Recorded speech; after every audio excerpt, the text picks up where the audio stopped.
एक छोटे से गांव में एक माँ सुमन और उसकी बेटी नंदिनी रहते थे। सुमन एक मेहनती और संघर्षशील महिला थी जिसने अपनी बेटी को अकेले ही पाला था।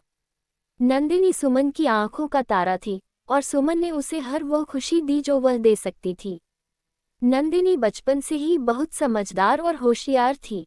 वह पढ़ाई में भी बहुत अच्छी थी और हमेशा अपनी माँ का हाथ बटाने की कोशिश करती थी।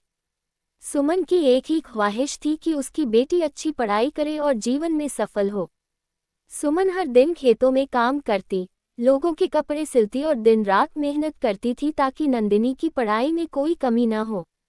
नंदिनी ने भी अपनी माँ की मेहनत को समझा और दिल लगाकर पढ़ाई की। उसने गांव के स्कूल में सबसे अच्छे अंक प्राप्त किए और उसे शहर के एक बड़े कॉलेज में दाखिला मिल गया। शहर जाना नंदिनी के लिए एक बड़ा कदम था। सुमन ने अपनी सारी जमा पूंजी और गहने बेचकर नंदिनी को शहर भेजा, लेकिन उसने अपनी बेटी से एक ही बात कही, बेटी, जो भी करो बस ईमानदारी और मेहनत से करो।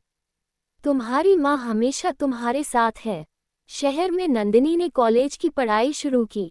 वहाँ की नई दुनिया, नए दोस्त और बड़ी बड़ी संभावनाओं ने उसे उत्साहित किया। लेकिन उसने अपनी माँ के दिए हुए संस्कारों को कभी नहीं भूला। वह हमेशा अपनी माँ को फ़ोन करती, उसकी सलाह लेती और अपनी हर सफलता की खुशी उससे साझा करती। समय बीतता गया और नंदिनी ने अपनी पढ़ाई पूरी कर ली। उसे एक बड़ी कंपनी में नौकरी मिल गई। अब वह अपनी माँ को शहर में अपने साथ रखना चाहती थी ताकि उसकी माँ भी आराम से रह सके। नंदिनी ने अपनी माँ को शहर बुलाया और दोनों ने एक साथ नया जीवन शुरू किया। सुमन अपनी बेटी की सफलता पर गर्व महसूस करती थी और नंदिनी भी अपनी माँ के बलिदानों को कभी नहीं भूलती थी। इस कहानी से हमें ये सीख मिलती है कि माँ का प्यार और उसका संघर्ष कभी व्यर्थ नहीं जाता। माँ का त्याग और समर्थन ही बच्चे की सफलता की नींव होता है।